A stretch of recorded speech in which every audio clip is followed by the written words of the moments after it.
Oi, gente, tudo bom? Hoje eu vou contar para vocês a nossa experiência com a cidadania italiana. Vou contar tudo o que a gente teve que fazer para que o Eduardo tivesse a cidadania italiana dele. Bom, o Eduardo tá aí atrás, então ele vai me ajudando a lembrar como tudo aconteceu, porque tudo isso começou em 2016. Começou com uma ideia de fazer intercâmbio, então, assim, era algo um pouco distante, né? De vez em quando a gente comentava alguma coisa sobre, o que você acha da gente morar, sei lá, no Canadá, em algum lugar? Ficava, em alguns momentos da nossa vida, passando uma ideia de fazer intercâmbio, de ter essa experiência de morar em outro país. E aí, em 2016, que a gente começou a pensar de vamos fazer um intercâmbio. Eu lembro que um dia a gente resolveu, era um sábado, a gente resolveu visitar todas as agências de intercâmbio de Campinas para ver como que funcionava o intercâmbio, quanto que ia custar. E, gente, foi exatamente nesse dia que em determinado momento do dia o Eduardo falou assim: nossa, sabe de uma coisa que eu tô lembrando?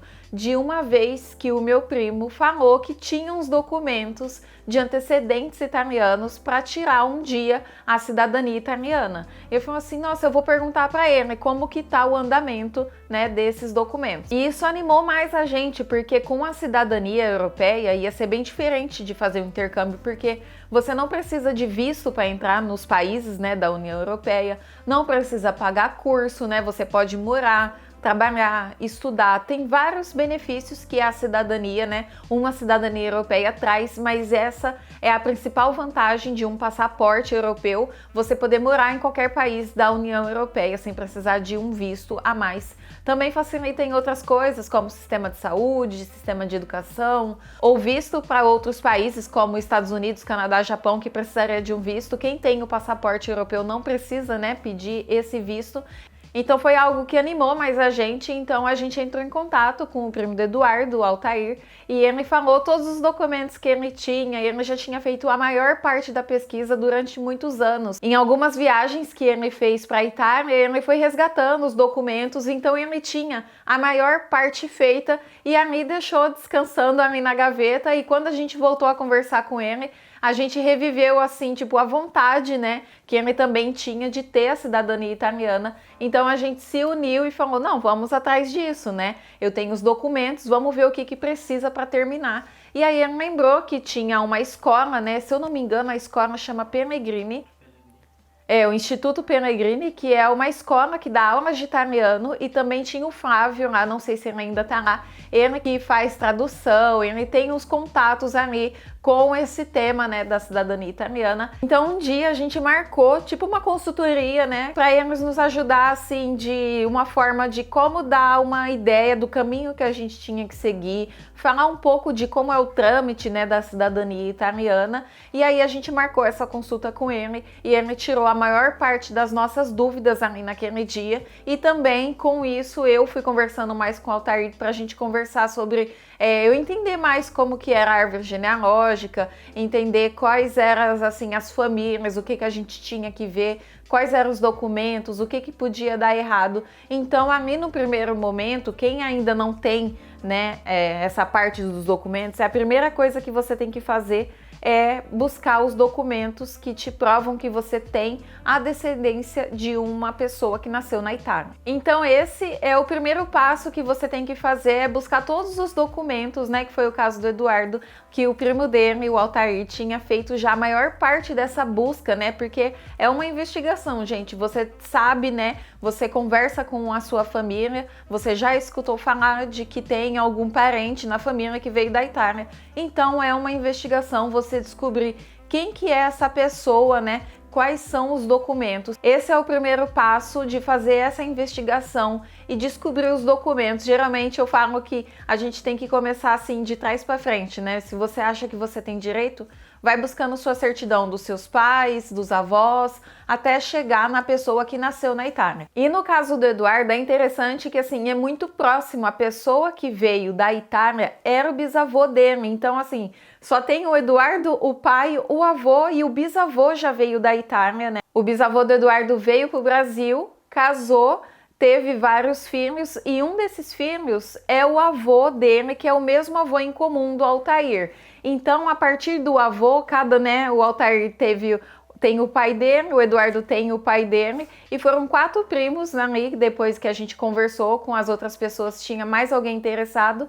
No final, 4 primos se reuniram para fazer a cidadania italiana, e é legal porque assim vai dividindo os custos, né? Quando você tem mais pessoas envolvidas, porque pensa bem, do bisavô até o avô, né, que você tem que pegar todas as certidões, os mesmos documentos para todos os primos. Então, todo mundo tem que ter todas as certidões até chegar na pessoa que nasceu na Itália. No caso do Eduardo, eram 11 certidões, porque tem que pensar, o Eduardo, certidão de nascimento e casamento. E aí tem o pai, o avô e o bisavô, que cada um tem certidão de nascimento, casamento e óbito. Então, para o Eduardo, eram 11 certidões, desde das certidões dele até as certidões do bisavô que nasceu na Itália. No caso dele, eram todos homens, né? Tem uma questão na cidadania italiana, quando é descendente de mulher, nascido depois de 1948, eu não sei muito bem essas regras, mas eu sei que dependendo da data certa ali, da pessoa, se tem uma mulher na linhagem,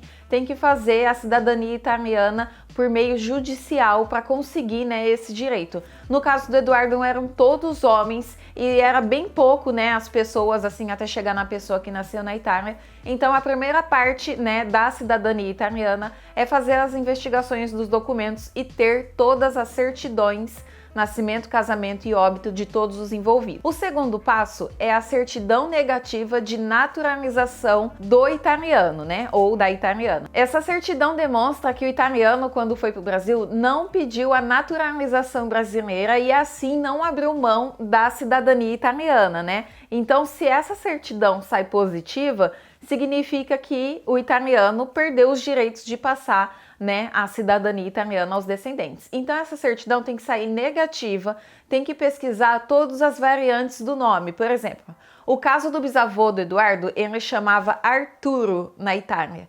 Quando ele veio para o Brasil, colocaram Arthur. Então nessa certidão negativa, a gente colocou todos os nomes. Arthur com TH, Arthur sem TH, Arturo, coloca Fortunato, colocou antes, né, para pesquisar. Colocou várias variações nessa certidão e aí, né, no órgão mostra que não tem registro de nenhum momento que fulano de tal pediu naturalização brasileira e é isso que a gente quer ter uma negativa. O caso do bisavô do Eduardo, ele saiu da Itália e foi para o Paraná e, gente, esse pessoal ia trabalhar na roça, eles não tinham, assim, essa noção de que tinha que fazer um documento, fazer naturalização ou não, sabe? Então é uma coisa que eles se mudavam e raramente se fazia documentos. No caso do Eduardo ainda teve sorte porque quando as mães iam tendo os filhos, todo mundo registrou, todo mundo certinho. Mas tem muita família que quando tem filho assim, nem registra. Então, até buscar algum documento em cartório ou algum documento em igreja de batismo, essas coisas, era difícil. Então, né, muitos casos vai sair mesmo a certidão negativa, porque o italiano não fez a naturalização brasileira e espero que não tenha feito, né, para que os descendentes possam tirar a cidadania italiana. Depois que você tem a certidão negativa de naturalização do seu antepassado, né, que nasceu na Itália, você tem que agora obter todas as certidões de inteiro teor de cada certidão envolvida nesse processo. Que nem eu disse para vocês que no caso do Eduardo eram 11 certidões. Mas uma certidão, a primeira certidão de todas, a mais importante, é a de nascimento do bisavô dele na Itália. Menos essa certidão, porque é da Itália, todas as outras certidões, no caso dele, as 10 certidões emitidas no Brasil, a gente teve que pedir certidão de inteiro teor, porque você tem que investigar se tudo que aconteceu desde o nascimento do italiano no Brasil até você, que é o requerente, tem que estar tudo perfeito. Então, uma certidão tem que estar mencionada na outra. Por exemplo, quando tem uma certidão de óbito, tem que estar escrito nela que aquela pessoa envolvida, né, aquela pessoa que está sendo registrada, o óbito está sendo registrado, tem informação tanto de casamento quanto de nascimento. Todas as certidões têm que estar entrelaçadas e tudo tem que estar em perfeitas condições. No caso do Eduardo, tinha alguns erros e tinha o erro mais grave de todos, que o nome do italiano não estava correto. O Arturo, o bisavô do Eduardo, quando saiu do Brasil, se transformou em Arthur no Brasil. E em várias certidões ele estava como Arthur com TH, ou Arthur sem o TH, um Arthur normal, e ele nunca estava como Arthur, o verdadeiro nome dele. Então, assim, essas certidões de inteiro teor ajuda também a você fazer uma investigação se você não sabe quem é o seu antepassado. Se você começa a fazer essa investigação de você até o antepassado, você vai descobrindo coisas, porque a certidão de inteiro teor tem todas as informações do registro da pessoa. E além do nome errado, você tem que investigar tudo que está entrelaçado, todas as pessoas que estão sendo mencionadas e até datas, se todas as informações estão corretas, como quantidade de filhos, data de nascimento, ano e também as averbações. As averbações são quando um cartório comunica ao outro quando algum outro registro acontece. Por exemplo, quando uma pessoa morre, tem que ter nessa certidão de óbito as averbações de casamento e nascimento. Então, tinha muita certidão que ela estava ali sem as informações que deveriam ter nelas. Por exemplo, tinha certidão de casamento que não tinha averbação nela da certidão de óbito. Então, a gente teve que verificar todos os erros possíveis, gente. E foi uma época que eu e o primo do Eduardo, o Altair, a gente ficou muito tempo em ligação, em videochamada, conversando sobre os documentos. A gente pegava cada certidão, verificava tudo que tinha de erro, que podia ser consertado, que não fosse obstáculo para a cidadania italiana. Então, essa época a gente se dedicou muito tempo em verificar todos os documentos, né, que a gente tinha em mãos. E também, gente, o pedido da certidão de inteiro teor leva muito tempo e é cara. Eu lembro que, não sei se é esse valor ainda hoje, cada certidão de inteiro teor era em torno de R$70. Então, imagina, só o Eduardo tinha 10, né, certidões. Então, a gente teve esse custo e também teve a questão do tempo e do procedimento. Gente, cada cartório no Brasil funciona de um jeito.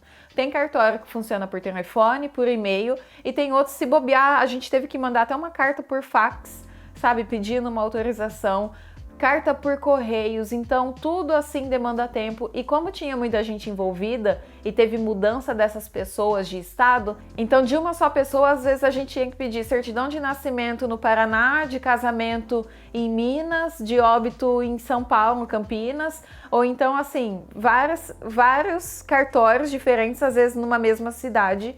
Então, isso demanda muito tempo, mas é um processo que você tem que fazer, verificar todas as certidões de inteiro teor, né, de todas as pessoas envolvidas, de todos os registros, nascimento, casamento e óbito. E a outra parte, né, do processo da cidadania italiana pra gente foi fazer a alteração desses erros, de todos os erros que a gente achou. Tudo que estava errado, a gente sublinhou nas certidões e a gente ia fazer esse pedido de alteração. Às vezes, essa alteração do que tem de errado nas certidões podem ser feitas no mesmo cartório. Você pode chegar no cartório e fazer o pedido de alteração, né, do que está errado. Se você faz o pedido no cartório, ele vai consultar o livro da época, vai ver se teve alguma transcrição para a certidão errada. Às vezes é uma coisa bem simples que o próprio cartório pode consertar, né? No nosso caso, eram muitas certidões e muitos erros, gente. Assim, só o Eduardo tinha 10. Imagina que mais o primo tinha 9. A outra prima tinha 9. Até certo ponto, né, do avô, os erros são iguais para todo mundo, mas aí depois cada um tem as suas certidões dos pais e as próprias certidões. Então, como eram muitas certidões e muitos erros, tinha erro de menção de cartório, erros de datas, faltas de averbação, era muita coisa, então a gente preferiu fazer toda essa alteração por meio judicial. Isso porque a gente não ia gastar com advogado, porque eu era advogada na época e eu fiz todo o processo, uma tabela de tudo que tinha de erro, foi bem explicadinho, mencionando tudo que tinha anexado no processo, todas as certidões, ficou bem detalhado e a gente não teve os custos com o advogado, né, que ia ficar caro, a gente teve só os custos do processo, que se eu não me engano, não foi mais do que R$150, né, que era assim, só os custos básicos do processo mesmo. E também a maior parte foi que, como o pai do Altair era uma das partes do processo e ele tinha mais de 60 anos, o processo ainda ficou com a tramitação prioritária e, gente, foi tudo muito rápido. Eu acho que não deu 3 meses, porque não tem outra parte, né, no processo, não tem ali quem tá Não tem outra parte para estar brigando no processo. É só o Ministério Público que tem que se manifestar dizendo que não tem nenhum interesse no processo. E aí o juiz já deu a sentença muito rápido, determinando que todos os cartórios envolvidos fizessem as alterações, né? Que saiu a sentença, eu lembro, acho que uma sentença, sei lá, de 4 páginas mencionando tudo que tinha que ser alterado. E aí depois disso a gente, por conta mesmo, saía entregando por e-mail, né, conversando com os cartórios, falando, eu tenho mandado de retificação de dados. O que aconteceu com a gente foi que eu lembro que um mandado ainda estava errado, eu não lembro exatamente o que, mas tipo, quando você tá esperando uma sentença, aí você vê que saiu a sentença e o mandado tá errado, acho que era algo assim, vá pro segundo cartório e era pro terceiro, sabe? Era erro de digitação mesmo. Então, assim, dos estresses ali sempre vai acontecendo alguma coisa no meio para dar mais ansiedade, mas no fim deu certo, cada cartório foi aceitando os seus mandados, né, a sua ordem, era uma ordem judicial, tinha que cumprir e fazer a alteração. Quando todas as alterações estão feitas, tem que pedir de novo todas as certidões de inteiro teor novamente. Isso porque, gente, vai sair na certidão agora tudo corretamente. Não vai ter mais nenhum erro em cada certidão, porque já foi, né, consertada pelas retificações. Então, a gente teve que pedir de novo todas as certidões de inteiro teor. E aí a gente conferiu e falou, ok, tá tudo certo, tudo que tem que ser mencionado estava nas certidões. E com todas as certidões emitidas novamente, a gente teve que mandar para o tradutor fazer a tradução do português para o italiano. E, gente, essa é uma parte muito cara. Cada tradução, cada certidão era, em média, R$250. Imagina que o Eduardo tinha 10. Mais de R$2.500 só com tradução. E depois de ter todas essas certidões traduzidas, todas as certidões têm que ser feito o apostilamento de AIA, que, assim, é uma validação que esses documentos também vão ter validade em outro país. Então tem que ser feito isso para que todas aquelas certidões emitidas no Brasil fossem reconhecidas também na Itália. E a gente fez uma pesquisa e viu que o cartório de São Paulo, né, eles têm uma tabela, né, um preço fixo. A gente viu que ia ser mais caro fazer em São Paulo, então a gente pesquisou outros estados. Descobrimos que no estado de Minas Gerais as taxas para fazer apostilamento de AIA ia ser mais em conta. Então a gente colocou todas as certidões traduzidas, né? As certidões e as respectivas traduções no envelope. E, gente, é muito medo colocar essas certidões em um envelope e mandar pelos correios. Mas deu tudo certo, se eu não me engano, acho que a gente fez até pelos correios mesmo, assim, por Sedex, com seguro, uma coisa assim, tudo mais seguro possível, que a gente estava enviando nossas certidões. E deu super certo, a gente fez todo o apostilamento, eu não lembro exatamente quando foi, mas se eu não me engano era em torno de R$35 por certidão. Então tem que fazer o apostilamento tanto da certidão original quanto da certidão traduzida, né? Então tem um gasto bem grande envolvido com toda a cidadania italiana. Eu acho que em São Paulo era R$70, então em Minas a gente ia ter esse custo reduzido assim a metade do que se fizesse em São Paulo, mesmo com o valor ali do Sedex compensava mandar. A gente mandou para um cartório de Belo Horizonte e deu super certo, voltou tudo corretamente. O Eduardo tá pesquisando para ver quanto é. Em Minas, e se tiver mais de uma página, é R$25,57 por página. Eu acho que agora talvez não compense mais mandar para outro estado, acho que eles atualizaram aí e tem que ver hoje como tá. E eu sei que assim, independente do estado que você vai fazer, não importa o cartório, então na época ficou barato Minas pra gente, só que talvez hoje não compense mais, tem que ver qual é a taxa, qual é a tabela do ano do cartório que serve pro estado todo. Aí Bahia tá 85. Aí tá compensando mandar pra Bahia. Santa Catarina é R$34, em São Paulo é 117.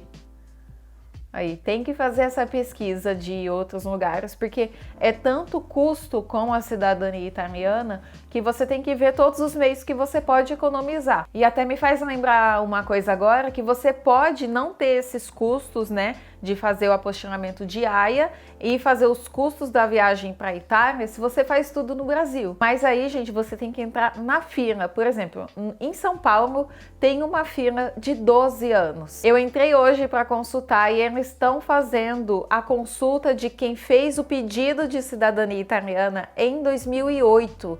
São 12 anos na fila, então você pode evitar boas partes do custo, né, da cidadania, da viagem até a Itália, se você quiser fazer pelo Brasil. E aí, se você não tem pressa, faz no Brasil mesmo, mas a gente tinha, né, a nossa pressa, então a gente foi para a Itália para não ficar esses 10 a 12 anos esperando, né, que fossem os documentos analisados em São Paulo. Muita gente entra e esquece, e aí um dia é chamado. Então, com tudo pronto, era o momento de ir para a Itália. E assim, gente, a cidadania italiana é do Eduardo, então era ele quem tinha que ir para a Itália, mas claro que eu não ia perder a oportunidade. Eu fui também, a gente usou férias, né? O Eduardo tinha até 2 férias na época para ir para a Itália, para ficar o tempo que fosse necessário lá, mas a gente ficou num total de 45 a 50 dias na Itália, e eu também fui de férias. A gente pensou, quem sabe a gente não vai direto para a Itália e depois já para a Irlanda, né? Só que aí, gente, ia ser malas carregando, tudo que a gente tinha carregando junto, e também ficar no Brasil até a cidadania sair seria mais alguns meses, né? Trabalhando, conseguindo levantar mais algum dinheiro para então fazer a mudança. E a gente também tinha receio, não sabia quanto tempo ia se demorar na Itália, então a gente preferiu fazer isso. A gente foi de férias, eu fui ali junto, né, participando. Era a primeira viagem que a gente ia fazer internacional, então eu falei, eu quero muito estar junto, né, desse momento. E a gente foi em junho de 2018 e ficamos cerca de quase 50 dias na Itália. E é legal a família se reunir na hora que está fazendo o pedido da cidadania italiana, porque aproveita a validade dos documentos.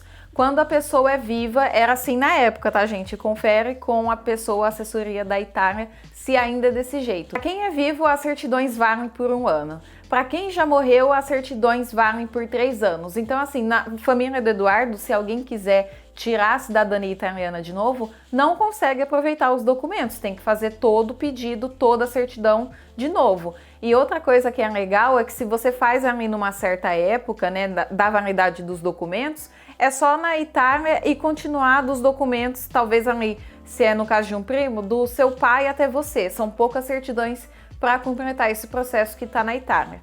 Outra coisa legal, por exemplo, a Andrea, que foi com a gente, ela tem 2 filhas. Ela fez a certidão, né? Ela fez a cidadania italiana dela. Quando ela volta para o Brasil, ela só precisa ir no consulado do estado dela para passar a cidadania italiana para as filhas dela. Isso é muito legal porque, assim, se você tem uma pessoa que talvez possa ir para a Itália, no caso um avô ou um pai, ele pode ter a cidadania italiana dele, da pessoa. Quando chega no Brasil, é só passar para os descendentes, não precisa fazer toda a tramitação também para os filhos. E no caso da mãe de Eduardo, que ela era casada com um descendente de italiano, só que o pai do Eduardo não pediu a cidadania italiana dele. Então, assim, a mãe do Eduardo não tem direito porque o marido não pediu. E o Eduardo, infelizmente, também não pode passar para a mãe dele. Então, assim, tem tanta coisa, tanta regra. Tem que tirar a cidadania italiana, sempre assim que possível, não perca a oportunidade de ter a cidadania italiana, porque às vezes você não tem o interesse, né? Você não pensa em usar esse direito para alguma coisa, mas você pode passar para os filhos e aí sim eles podem aproveitar esse direito, né? E até a gente ficou pensando na época se o vô tivesse vivo, ia mandar o vô para a Itália, porque aí no Brasil é fácil. Ele já tinha o vô, né? O vô era filho já do italiano. Era muito perto, na família do Eduardo, assim, isso era muito perto. Mas é legal mencionar isso, que todo esse processo tem uma validade, né? A família pode se reunir, mas também não pode deixar passar o momento.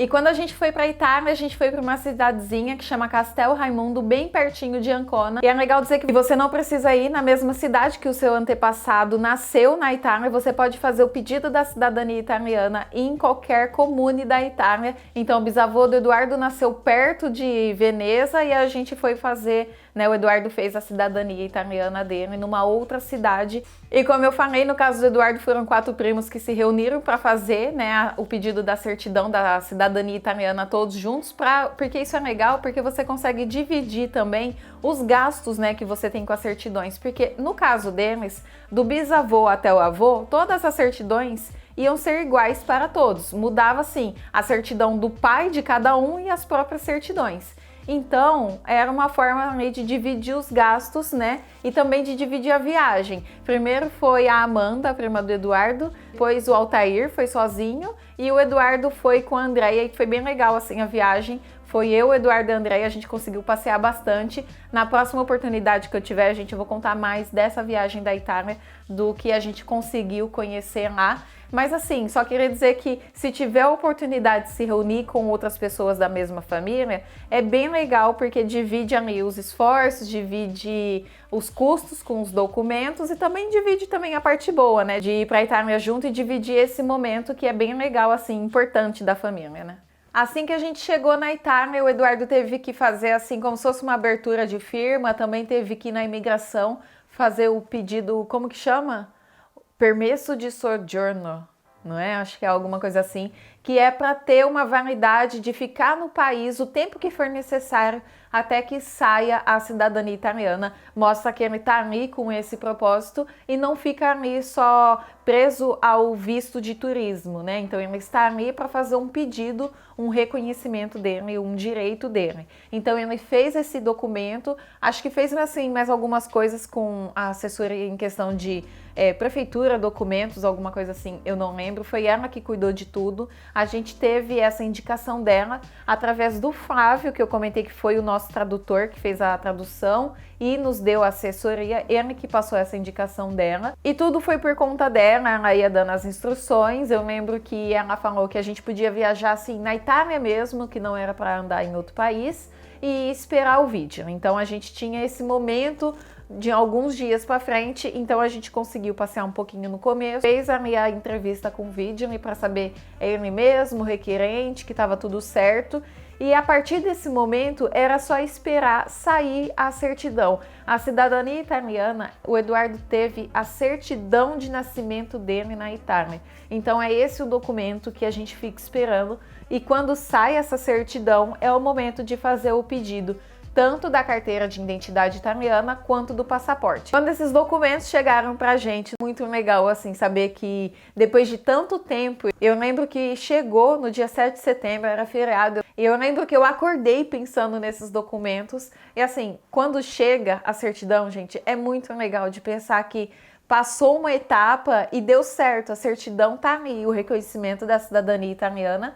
E aí teve então que fazer o pedido do passaporte, e a gente teve que fazer no consulado da Itália em São Paulo. Então a gente teve que sair de Campinas e ir para São Paulo fazer o pedido do passaporte. Mas gente, essa parte a gente achou que já tinha passado por tudo que era mais difícil, tudo de documento, pagamento, Itália, viagem, tudo deu certo, ainda tinha o passaporte, que foi uma parte bem chatinha, e eu vou contar o que aconteceu. Antes disso, tem que lembrar que tem que fazer a transferência do AIRE, né? O AIRE é o registro do italiano que mora fora da Itália. Então tem que, quando a gente chegou em São Paulo, teve que fazer esse registro lá no site para falar assim, eu sou italiano, mas eu não moro na Itália, eu moro aqui, tenho aqui o meu comprovante de endereço, então tem que fazer essa atualização no site, e só então, tipo, não é algo automático. O site, o sistema, o órgão comunica com a Comune para ver se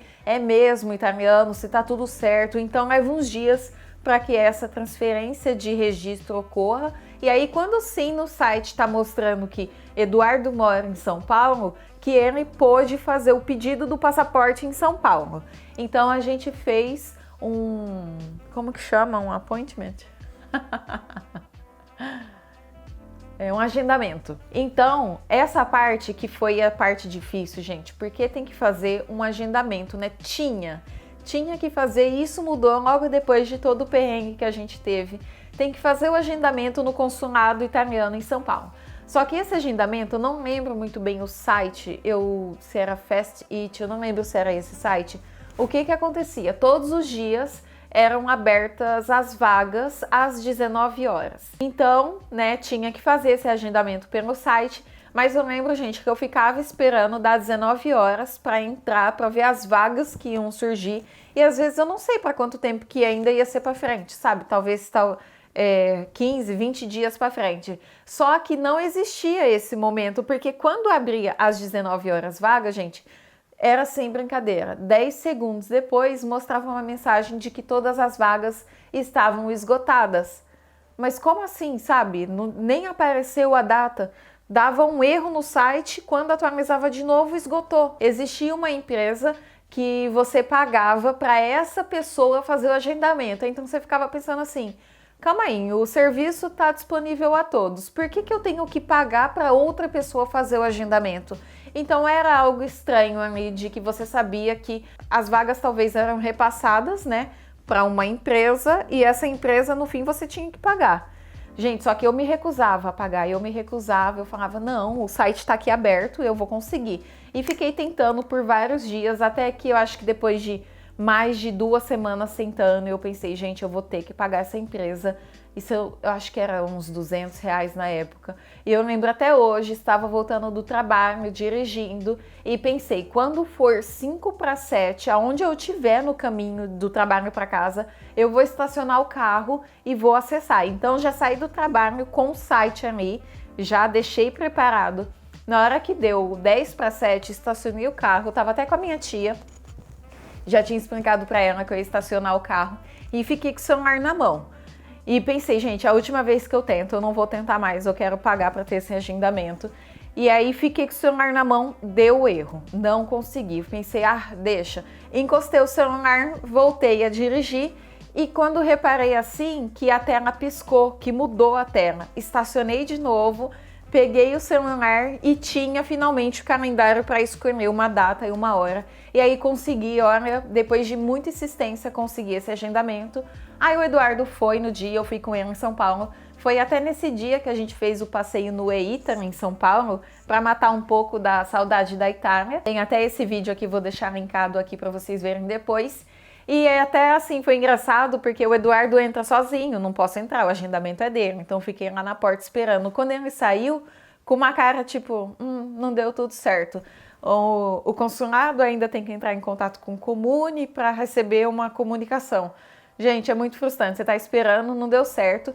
E eu lembro que a gente, pro passaporte, teve que pagar 116 euros. Então a gente, na época, ainda teve que pagar os custos do passaporte na conversão ainda. Teve que pagar a conversão, mas ainda bem que não era o valor do euro de hoje, né? Eu acho que na época tava no máximo 4,50.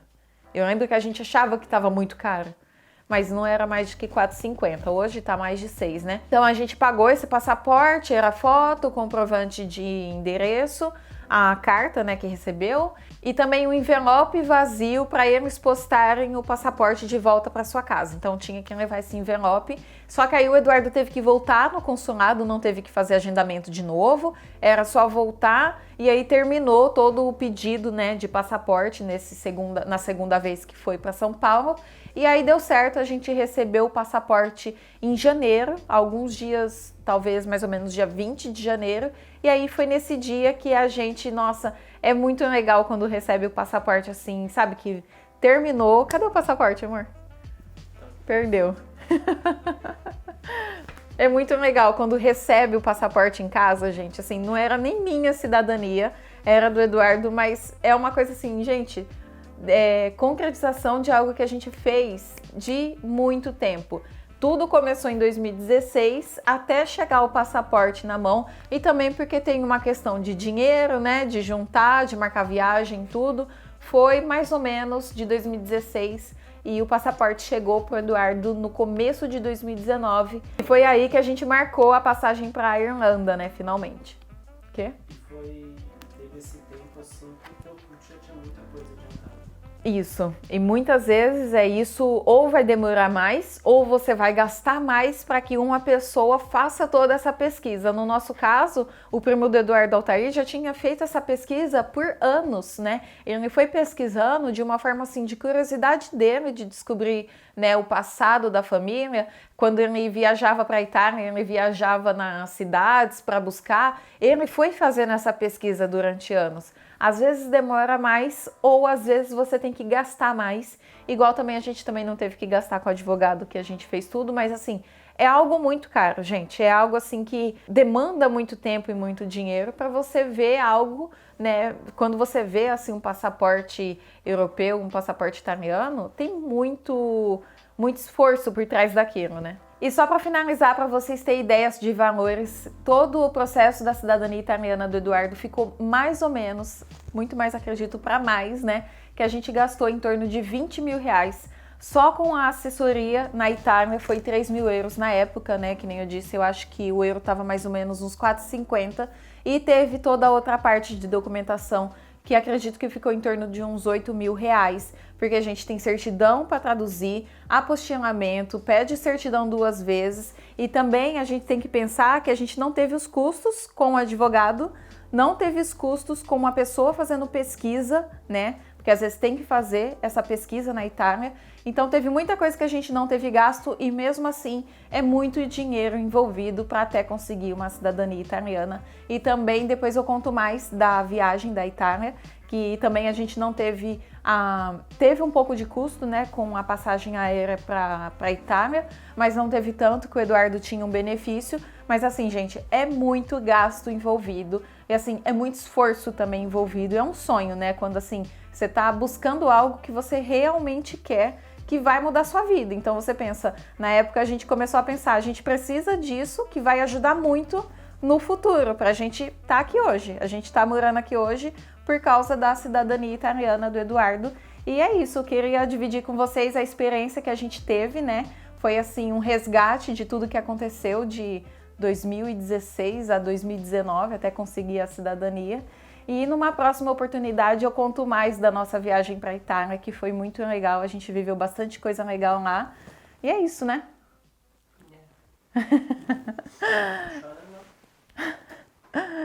Então é isso, se ficou alguma dúvida de tudo que eu contei aqui, vai deixando nos comentários e a gente vai conversando. E espero que vocês tenham gostado do vídeo, não esquece de deixar um like e se inscrever no canal se não é inscrito.